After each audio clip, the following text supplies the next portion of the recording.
The yacht was drifting without purpose when the first patrol boat approached it.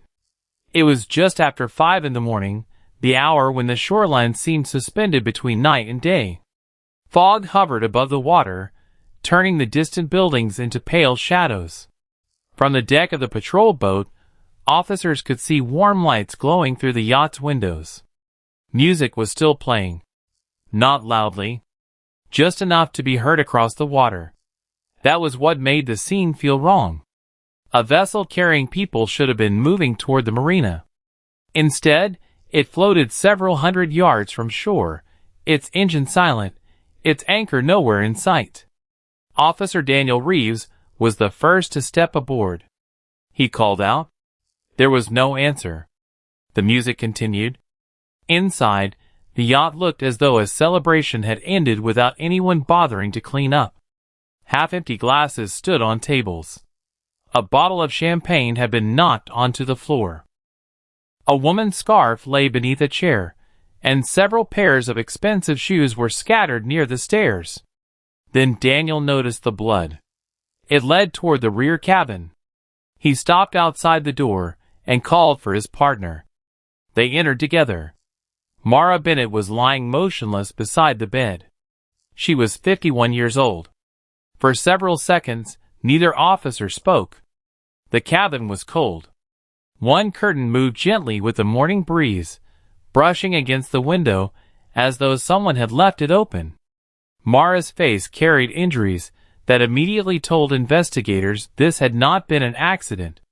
There were signs of a violent struggle, but the room contained no obvious weapon. Her hands were empty. Her phone was gone. The man who had reportedly been with her was gone too. Within an hour, the yacht was surrounded by police boats, and the quiet morning had become a crime scene. Detective Lena Cross arrived shortly after sunrise. She stood on the deck while forensic technicians moved carefully through the cabin. "Who owns the yacht?" she asked. The answer came quickly. A local businessman had rented it for a private gathering the previous evening. "And the woman?" "Mara Bennett," an officer replied. "No criminal record. 51. Lives alone. Works in finance."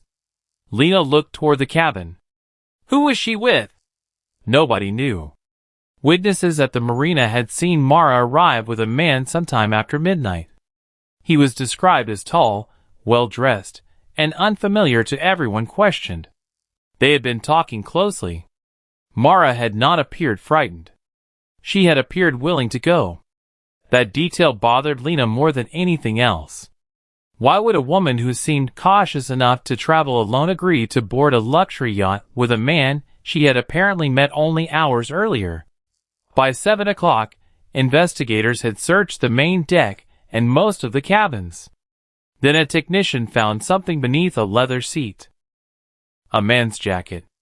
Dark gray. Expensive. Still damp from the sea air. There was no identification inside. Lena stared at it for a long moment.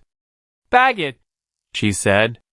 As the evidence technician sealed the jacket, another officer approached. "We found something else." Lena turned. "What?" "The passenger list is missing." A pause followed. "And the security footage from the marina?" "Partially erased." Lena looked back toward the glowing cabin. This was no longer a mysterious death on an abandoned yacht. Someone had wanted Mara Bennett there. Someone had wanted the night to disappear. And somewhere beyond the shoreline, the man who arrived with her was already gone. The missing phone became the most important clue investigators had yet. The missing phone became the most important clue investigators had, but before detectives could understand why it had disappeared, they had to reconstruct Mara Bennett's final evening. They started at the waterfront. By late morning, Detective Lena Cross was sitting inside a restaurant overlooking the marina. The dinner crowd had vanished, replaced by workers wiping tables and sunlight reflecting across empty glasses. The manager remembered Mara. "She came in alone," he said. "Around 11. According to him, Mara had ordered wine and sat near the window. She seemed distracted at first, checking her phone repeatedly. Then a man approached her. His name, he later told staff, was Adrian Cole. The description matched the stranger seen leaving the yacht. Adrian was attractive, confident, and dressed casually enough to appear approachable without looking careless. He spoke to Mara for nearly 20 minutes. Whatever he said changed her mood. She was smiling. The manager remembered. Honestly, she looked happier than when she walked in. That surprised Lena. Mara had apparently been carrying emotional problems for weeks. Yet sitting across from Adrian, she seemed lighter. A waitress remembered hearing Mara laugh. Another employee noticed that Adrian never ordered a full meal. He seemed more interested in Mara than the restaurant. At 11:47, Mara received a message. She read it, locked her phone, and looked toward Adrian. Then she said something that the waitress could not hear. Lena requested the restaurant's security footage. The recording showed Mara sitting across from Adrian, leaning forward as he spoke. Nothing appeared threatening. There was no struggle, no argument, and no obvious sign that she wanted to leave. At 12:18, Adrian showed her something on his phone. Mara smiled again. 20 minutes later, they left together.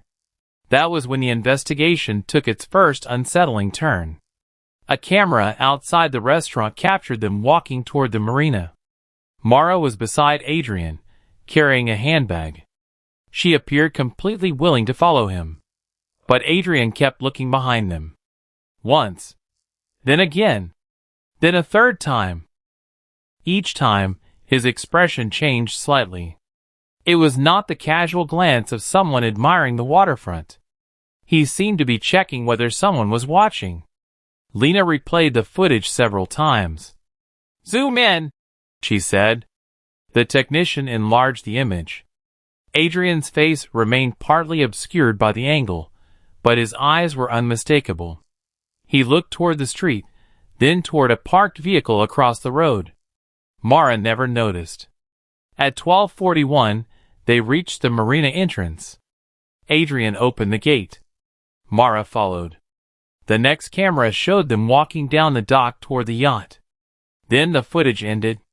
Not naturally. Someone had deleted several minutes.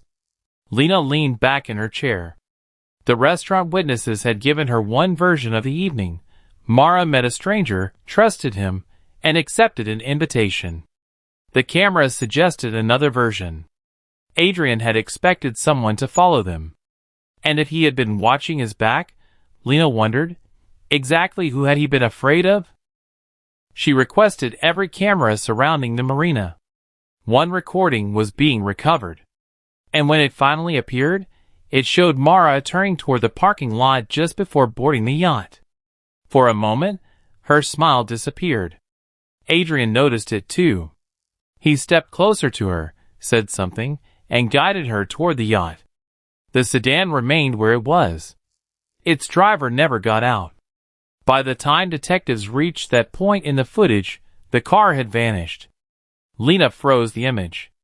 The mystery had just acquired another witness. The investigation moved quietly away from the yacht, following a trail that seemed far less dramatic, but, in many ways, more revealing. Instead of salt water, expensive cabins, and unanswered questions, detectives began examining Mara's ordinary life. Her apartment, her workplace, the familiar streets she traveled every day, and the people who had known her long before Adrian appeared. At first, nothing seemed unusual. Neighbors described Mara as independent and private. She kept her routines predictable, rarely invited people inside, and preferred quiet evenings after work. She was successful in her career, financially comfortable, and careful about separating her professional world from her personal life. Several colleagues remembered her as polite, but emotionally guarded, someone who could spend an entire lunch break listening without revealing much about herself. That image began to change when detectives looked closer at the weeks before the yacht incident. Mara had recently altered several passwords, including accounts she had used for years. She had also withdrawn a significant amount of money from an account that normally remained untouched. There was no obvious purchase connected to the withdrawal, no travel booking, and no explanation in her financial records. Then, there were the calls. An unidentified number had contacted Mara repeatedly. Sometimes the calls lasted only seconds.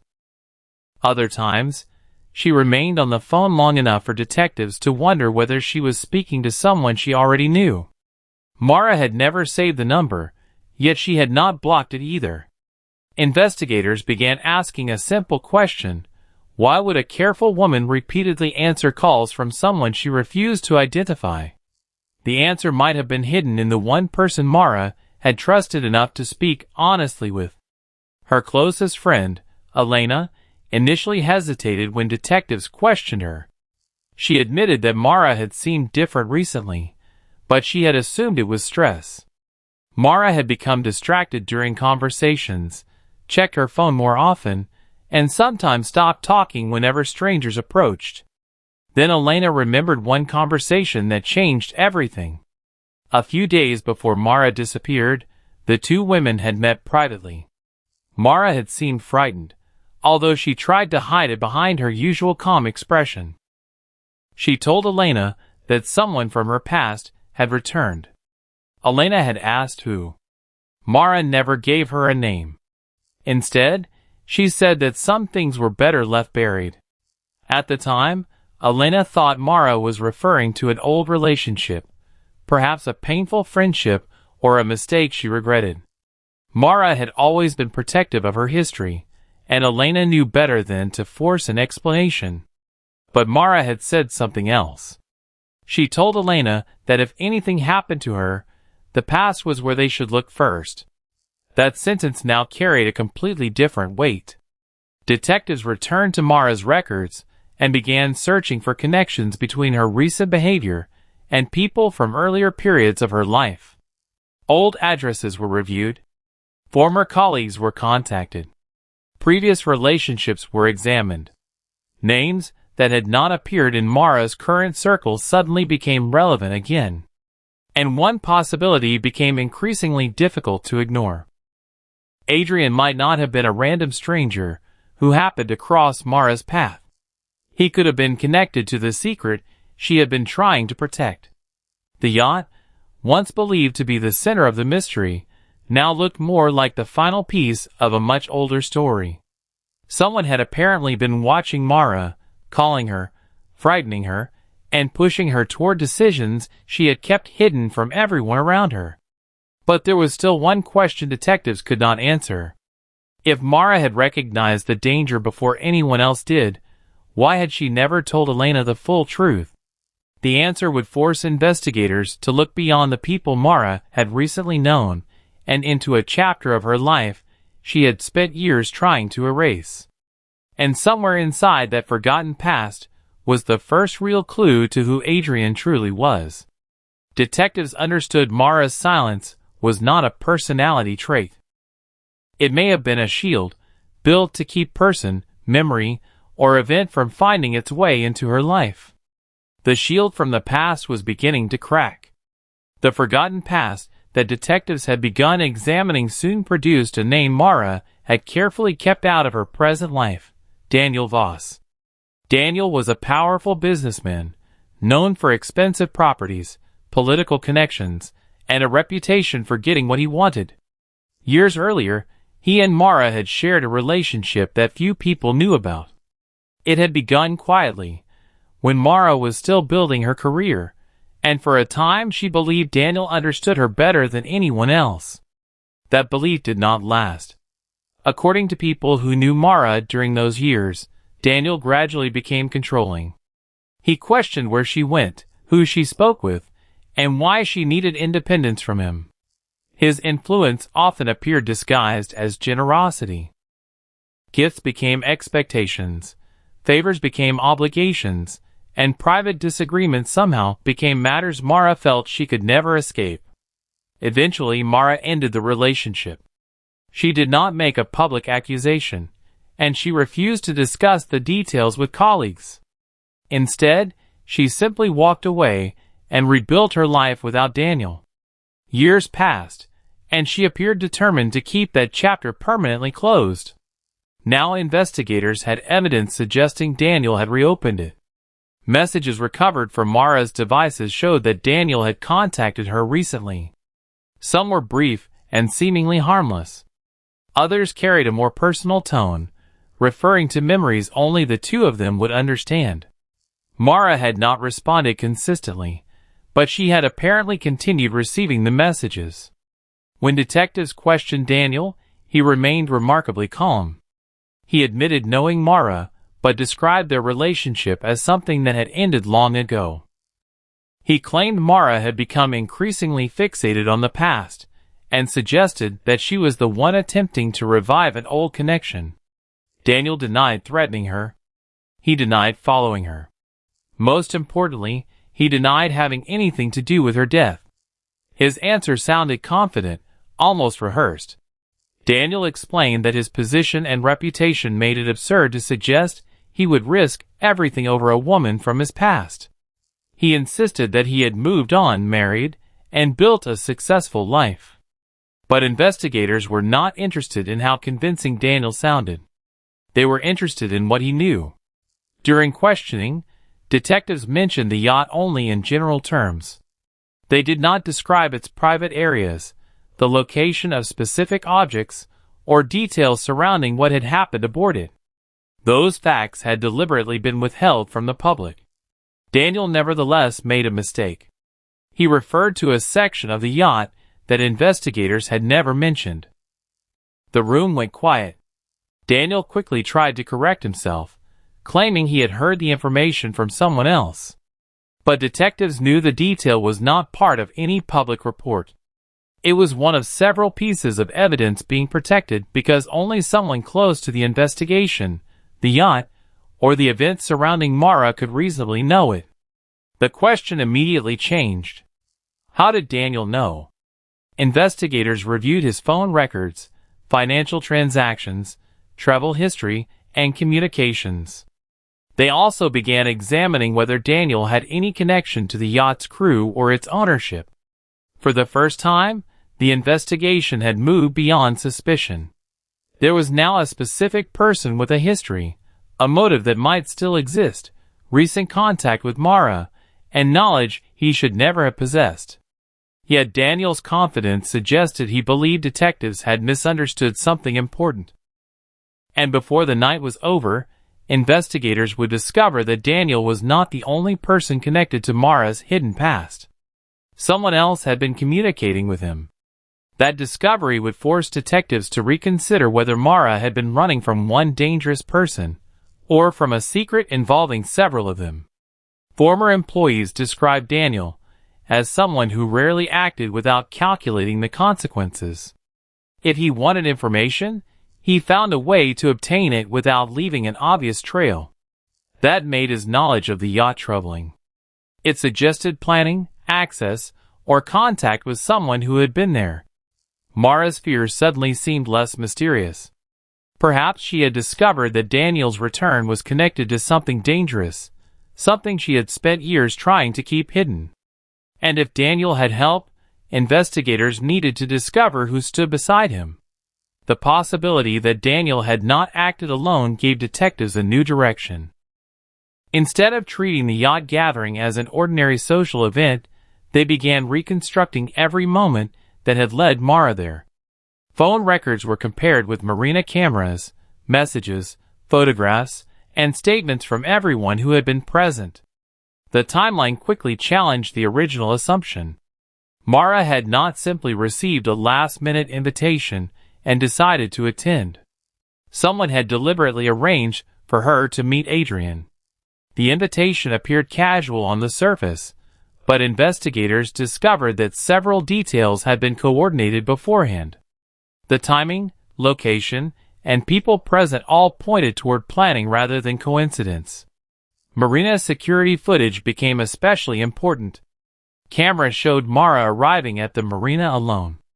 She appeared calm, but detectives noticed that she repeatedly checked her phone before walking toward the yacht. A few minutes later, Adrian appeared. Their meeting looked brief from a distance, yet the timing suggested that he had been expecting her. Then investigators turned their attention to Adrian himself. His name was real, but his recent history was not. Addresses listed under his name led to apartments where he had barely stayed. Employment records contained gaps. Several people who claimed to know him remembered different versions of his past. In different cities, Adrian had apparently introduced himself using different surnames and backgrounds, changing small details whenever it suited him. None of those discoveries proved that he was responsible for Mara's death, but they made his presence on the yacht far more significant. Detectives found that Adrian had moved through several wealthy social circles, appearing at private events where business owners, investors, and influential families regularly gathered.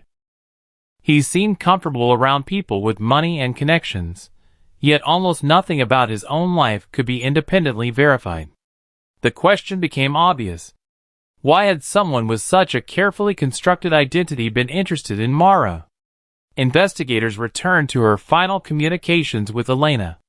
One message, said shortly before Mara boarded the yacht, suddenly appeared more important than anything else they had found. Mara had written, "Tonight I'm finally going to find out who has been lying to me." Elena had assumed Mara meant Daniel. Detectives were no longer certain. The wording suggested Mara already suspected deception. More importantly, she seemed convinced that the truth would finally be revealed that night. She was not describing a celebration, a casual meeting, or an unexpected encounter. She was preparing for a confrontation. Investigators began examining every person who could have been the intended target. Daniel remained at the center of the inquiry, but Adrian's mysterious identity made him equally important. Perhaps Mara had gone to the yacht because she believed Adrian could lead her to someone hiding behind a false story. Or perhaps Adrian himself was the person she intended to confront. There was another troubling possibility. Mara may have known that several people were involved, and the yacht had been chosen because it offered privacy away from the places where she normally lived and worked. The timeline supported that theory.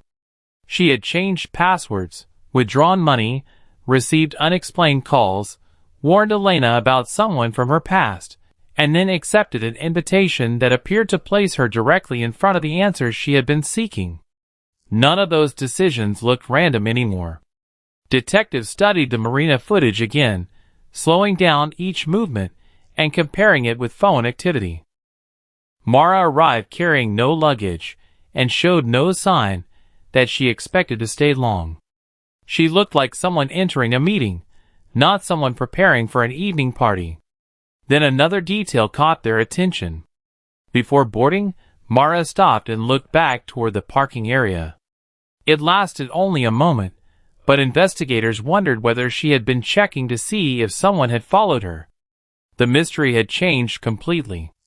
Mara had not simply stepped onto the yacht and become caught in someone else's plan. She may have walked aboard believing she was finally going to confront the person who had been lying to her. What she feared was waiting for her aboard the yacht. And if that was true, detectives now needed to know what she had discovered before she arrived. The realization that Mara had boarded the yacht expecting a confrontation changed the entire forensic investigation. Detectives no longer looked at the scene as the aftermath of an unpredictable argument. Every object, every movement, and every trace could have been part of something controlled. Forensic specialists returned to the yacht and examined the interior piece by piece. They photographed surfaces, collected fibers, tested stains, and mapped the positions of furniture and personal belongings. At first, the evidence suggested that Mara had struggled with someone during the night. Several objects had been knocked out of place, and damage around one area indicated that an argument had become physical. But the scene contained inconsistencies. Some items appeared to have been disturbed naturally, while others seemed deliberately moved. A glass had been placed where investigators believed it could not have remained after the struggle. A chair was positioned at an angle that did not match the marks on the floor. Even small details seemed to suggest that someone had attempted to recreate confusion after the violence had already ended. That discovery was significant. If the scene had been manipulated, then the person responsible had remained aboard the yacht long enough to alter evidence. They had not simply reacted in panic and fled. They had thought about what investigators might see afterward. Near the main seating area, forensic specialists recovered a broken necklace. It belonged to Mara, and one part of the chain had been damaged with enough force to suggest that it had been pulled during the confrontation. Nearby, investigators found a torn photograph. Only part of the image remained intact. Mara appeared in it beside another person, but the second figure had been separated from the photograph by the tear. The damage made it impossible to identify the person immediately. The photograph became another question. Why would Mara have carried an old photograph onto the yacht? Was it connected to Daniel? Was it connected to Adrian? Or had she brought it because she intended to confront someone about what the picture represented? Then forensic testing produced an even more important discovery. Blood recovered from the yacht did not belong only to Mara. A second person's blood was present, indicating that someone else had been injured during the confrontation. Investigators carefully preserved the sample and sent it for further testing. They now had the possibility of identifying the person who had been physically involved with Mara that night. For the first time, the investigation had evidence that could potentially connect a specific individual to the violence. Yet the most important evidence seemed to be missing. Mara's phone had disappeared after the incident. Detectives had searched the yacht, the marina, and surrounding areas, but the device remained unaccounted for. Because Mara had communicated with Elena shortly before boarding, investigators believed the phone might contain messages explaining why she had gone there. Days later, the device was finally recovered. It was damaged, but technicians were able to retrieve much of its stored information. Messages, photographs, and call records began appearing again. Several deleted files were also recovered, although some remained inaccessible.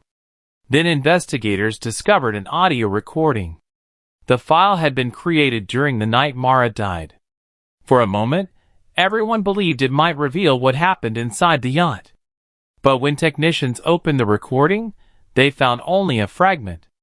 The original file had been deliberately deleted, and the remaining data contained no complete conversation. Someone had erased it. The timing made that fact deeply disturbing. Whoever had handled Mara's phone afterward had known that the recording mattered. They had taken the time to remove it while leaving other information behind. Investigators began asking whether the deletion had happened before or after Mara's death. If it happened afterward, the person responsible had known exactly what they needed to hide. And if the missing recording could be restored, it might reveal the one conversation Mara had been determined to have that night. The broken necklace suggested a struggle. The torn photograph suggested a hidden history. The second person's blood suggested an injured participant. But the deleted recording promised something far more dangerous, a voice that could identify who Mara confronted before the yacht fell silent. The deleted recording had seemed like the final barrier between investigators and the truth. Now, with fragments recovered from Mara's phone, that barrier began to disappear. Digital specialists worked through damaged files, reconstructed missing audio segments, and separated background noise from the voices captured inside the yacht. At first, the recording offered little more than confusion. Mara could be heard speaking sharply to Adrian.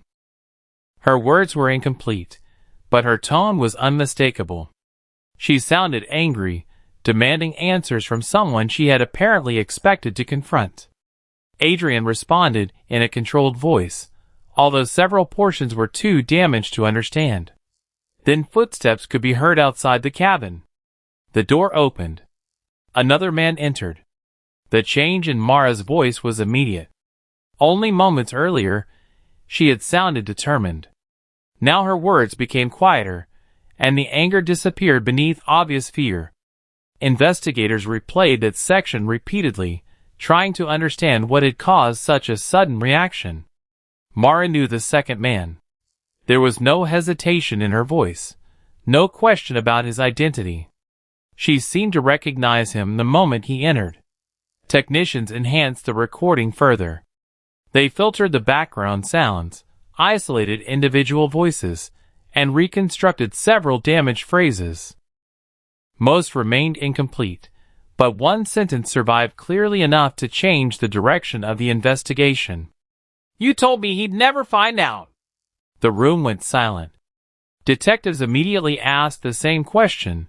Who was he? The sentence suggested that Mara had once trusted someone with a secret. More importantly, someone had apparently promised her that another person would never discover it. Whatever that secret was, the promise had failed. Daniel Voss immediately returned to the center of attention. His history with Mara made him an obvious possibility, but investigators could not assume the pronoun referred to him. The second man's identity remained unknown, and the recording suggested that his arrival was connected to something much deeper than Mara's relationship with Daniel. They examined every known contact from Mara's past. Former colleagues were interviewed again.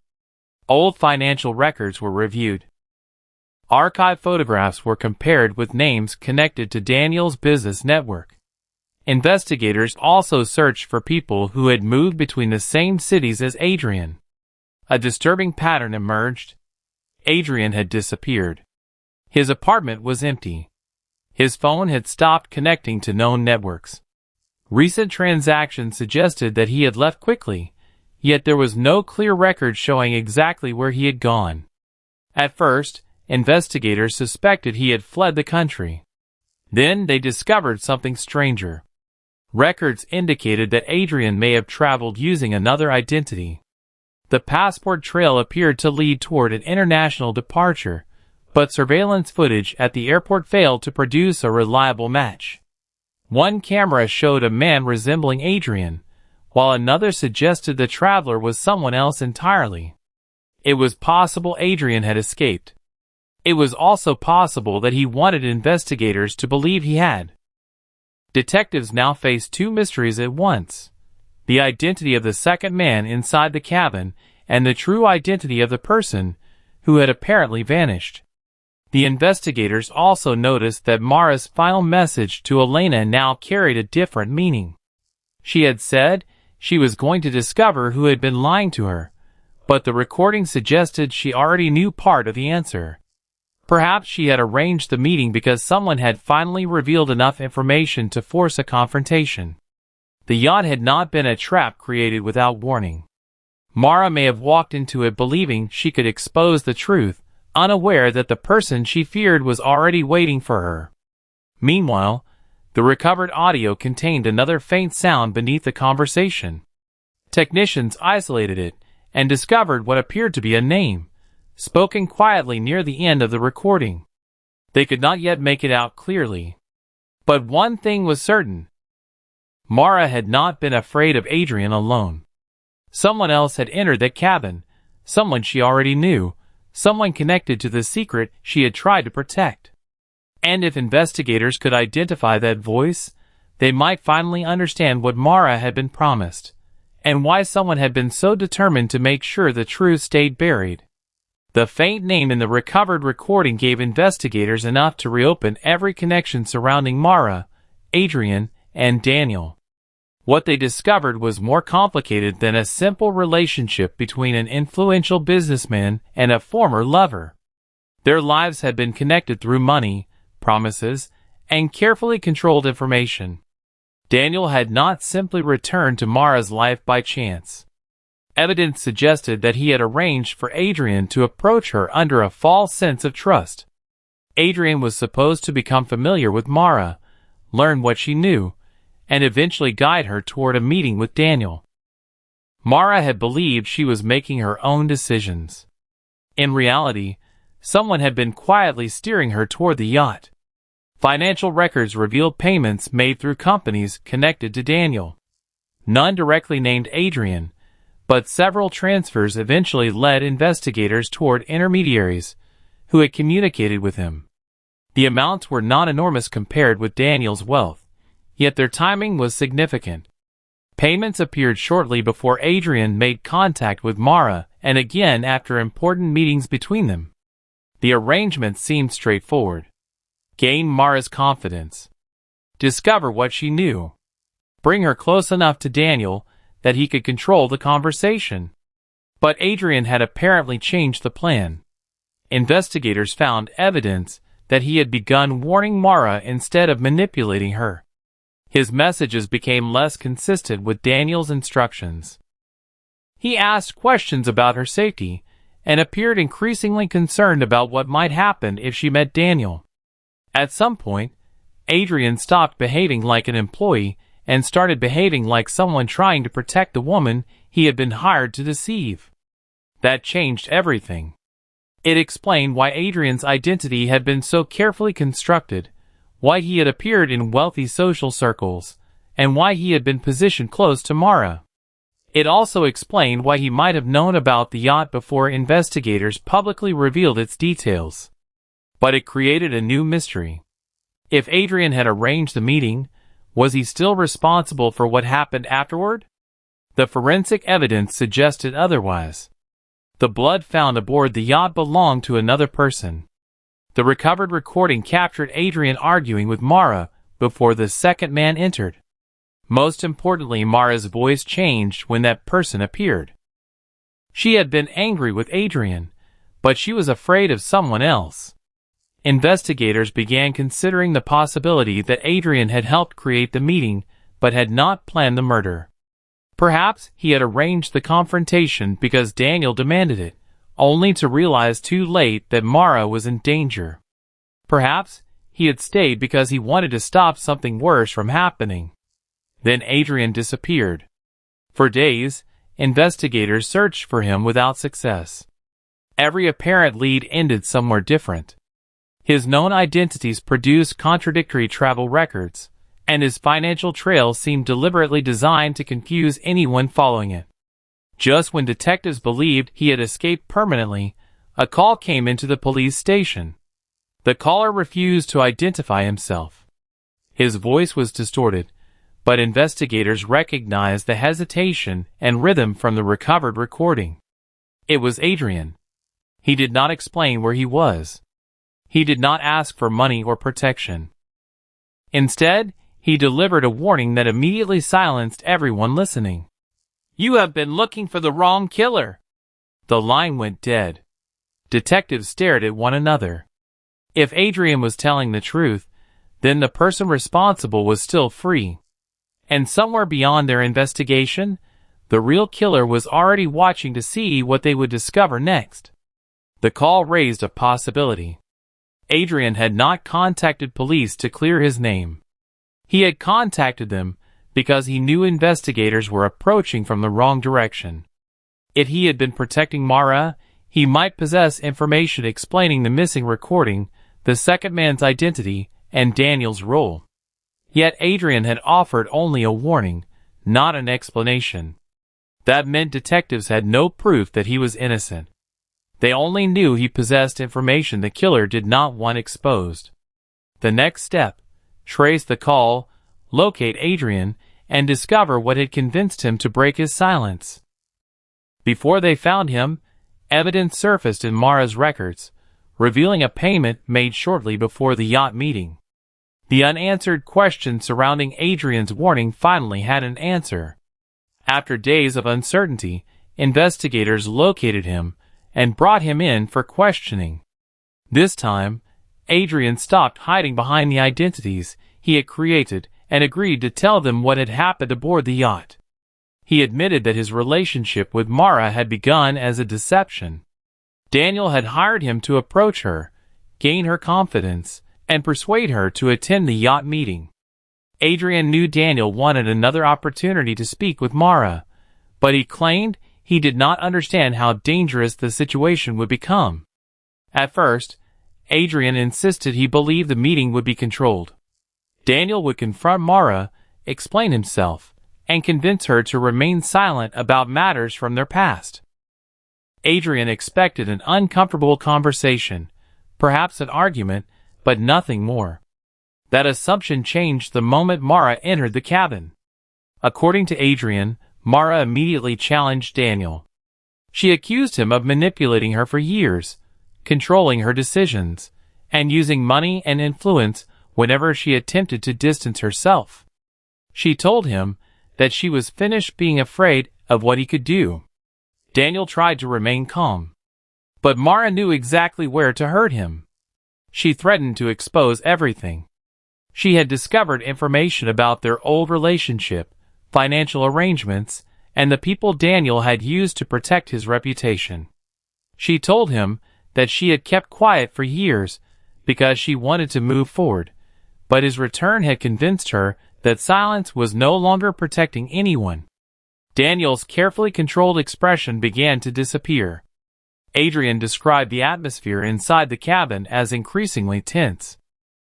Daniel demanded to know what Mara had told others. Mara refused to answer. Instead, she accused him of believing that money could make every problem disappear. The argument became louder. Then something happened that Adrian said he never expected.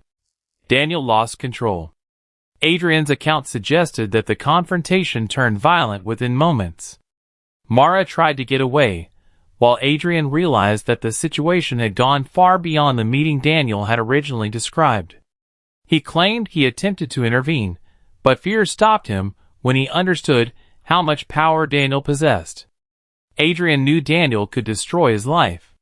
His employment, his false identities, his connections, and even his ability to disappear could all be exposed.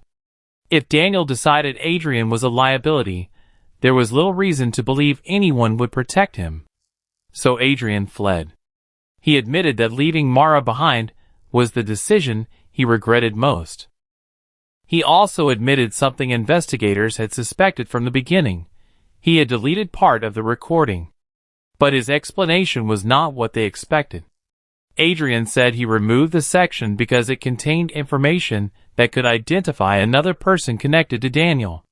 He feared that if investigators recovered everything immediately, Daniel would discover that Adrian had cooperated and would come after him before police could protect anyone. The explanation left detectives with another problem. If Adrian had erased the recording to protect himself, why had he preserved the remaining fragments? He could have destroyed the entire file.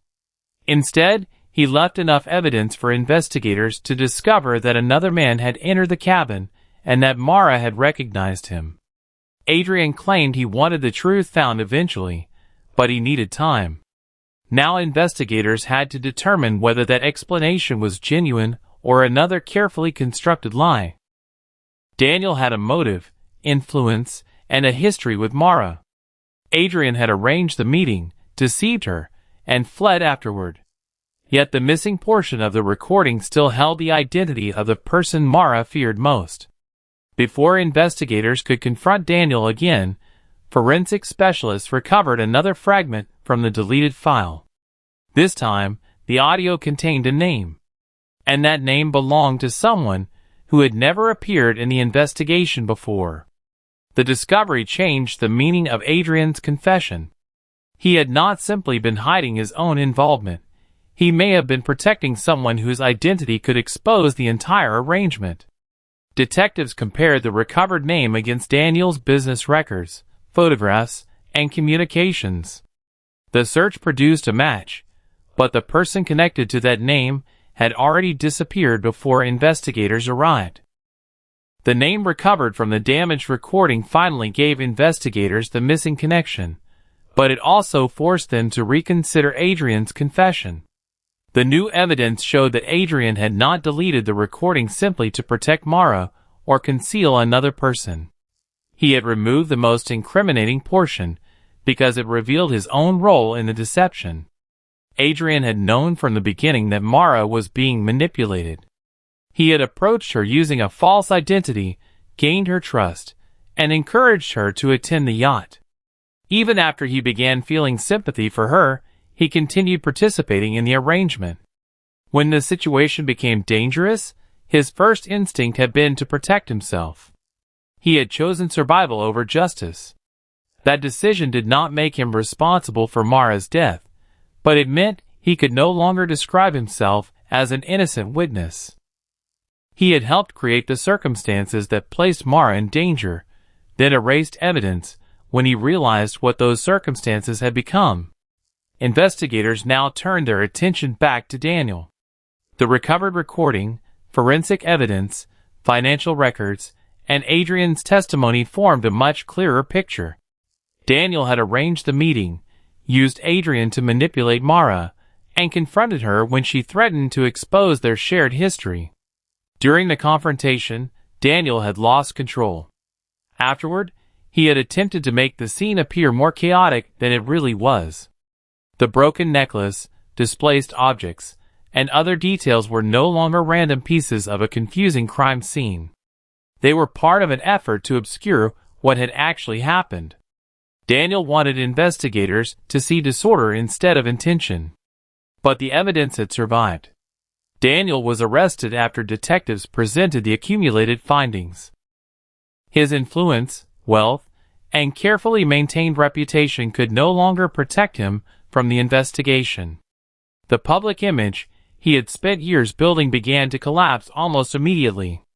Yet the detectives refused to reduce the case to a simple story of a powerful monster and an innocent victim. Mara's life had been more complicated than that. She had spent years protecting her privacy, carrying emotional wounds she rarely discussed, and trying to maintain independence while people around her attempted to influence her decisions. Her loneliness had made trust difficult, but it had also made genuine connection especially important. People who recognized that vulnerability had repeatedly used it against her. Daniel had exploited her history with him. Adrian had exploited her trust because he was paid to do so. Others had remained silent because they feared the consequences of challenging Daniel's influence. The murder was therefore not an isolated moment of violence. It was the final consequence of a much longer pattern in which control had slowly replaced respect. Detectives reviewing the case understood that Mara had been warning people in the only way she felt safe. She changed passwords. She withdrew money. She avoided questions. She told Elena that someone from her past had returned. She sent a final message because she believed she was finally close to discovering the truth. Every decision had seemed mysterious when viewed separately. Together, they told a different story. Mara had known that something was wrong long before she stepped onto the yacht. The tragedy was that the people surrounding her understood her fear, but used it for their own purposes. With Daniel arrested and Adrian cooperating, investigators believed the central mystery had finally been solved. But one question remained: who had helped Daniel maintain his influence for so many years? The answer emerged from a financial record hidden beneath several layers of corporate accounts. A payment had been made shortly before Mara's final meeting. The recipient was someone detectives had already interviewed. And that meant the investigation was not finished yet. That discovery unsettled the entire team. The recipient had appeared cooperative during the first interviews and had even offered information that seemed to help investigators understand Daniel. If that testimony had been deliberately shaped, then someone had been guiding the investigation from the beginning. Detectives reopened every interview, searching for contradictions, missing details, and carefully chosen answers. The case suddenly looked wider than the yacht, wider than Daniel, and potentially wider than Mara's private history itself. In 3 directions. The next phase would reveal whether Daniel had truly acted alone, or whether his influence had reached someone inside the investigation itself. Months later, the investigation that had begun with a silent yacht finally reached the courtroom. By then, Daniel's carefully protected reputation had changed completely. The businessman who had once seemed untouchable now sat before a judge while prosecutors presented the evidence piece by piece. His money could not erase the financial records. His influence could not explain the recovered messages. His public image could not change what the forensic evidence showed. Most importantly, the recordings and testimony established that Daniel had confronted Mara after arranging for Adrian to bring her aboard. The defense attempted to challenge Adrian's credibility. They reminded the court that he had lied to Mara, used false identities, and deleted part of the recording. Adrian admitted all of it. He did not pretend that fear had made his choices honorable. He cooperated because he finally understood that protecting himself had helped hide the truth. That cooperation did not erase his responsibility. He still had to face the consequences of deceiving Mara and participating in Daniel's plan. But his testimony helped explain how the meeting had been arranged and why Mara had entered the yacht believing she was finally going to confront the person responsible for the fear that had followed her. Elena never forgot that night. Months after the case began, she returned to the marina where Mara had last been seen alive. The place looked almost ordinary again. Boats moved slowly across the water, workers prepared the docks, and morning light spread across the surface. Elena stood alone near the place where Mara had once boarded the yacht. In her hands was a copy of the final recovered portion of Mara's phone recording. She listened quietly. There was no dramatic confession at the end. No final accusation against Daniel. No revelation about Adrian. Instead, Mara's voice sounded tired, almost painfully honest. "I should have trusted the feeling that something was wrong." Elena closed her eyes. Those words carried a meaning far beyond the investigation. Mara had spent years questioning her instincts, protecting other people's secrets, and convincing herself that she could handle difficult situations alone. She had recognized danger, but she had also allowed familiarity, promises, and carefully presented trust to make her doubt what she already felt. The recording ended. For a few seconds, Elena remained completely still. Then she looked across the marina. The yacht connected to Mara's final night was gone. The investigation had moved on. The courtroom had delivered its judgment, and the people responsible had finally been forced to answer for their actions. Yet the absence of the yacht did not make the memory disappear. Mara's story remained. It remained in the records, in Elena's memories, and in every unanswered question about how easily an ordinary life could be invaded by people carrying hidden motives. The case had shown that danger did not always arrive looking dangerous. Sometimes it arrived as a charming stranger. Sometimes it came through an old relationship disguised as unfinished business. Sometimes it appeared as help from someone who seemed trustworthy. And sometimes, the person creating the illusion of safety was the person who knew exactly what someone needed to hear. As dawn brightened the empty marina, Elena finally walked away. For Elena, the hardest part was knowing that Mara had tried to warn someone before it was too late. Her final message had not been a confession or a plea for rescue. It had simply been an attempt to understand what was happening around her. In the end, the truth had arrived only after the opportunity to change the outcome had disappeared. The marina grew brighter as the sun rose, and another ordinary day began that morning, unaware of the extraordinary secrets that had once been hidden there. The water continued moving beneath the morning light, indifferent to everything that had happened there. Mara was gone, but her warning remained. Trust mattered. Instinct mattered. And secrets could survive for years behind ordinary faces. The most dangerous secrets were not always hidden in dark places. Sometimes they were hidden in plain sight, behind ordinary lives, charming strangers, and people who knew exactly how to make someone feel safe. And that was the lesson Mara's story left behind.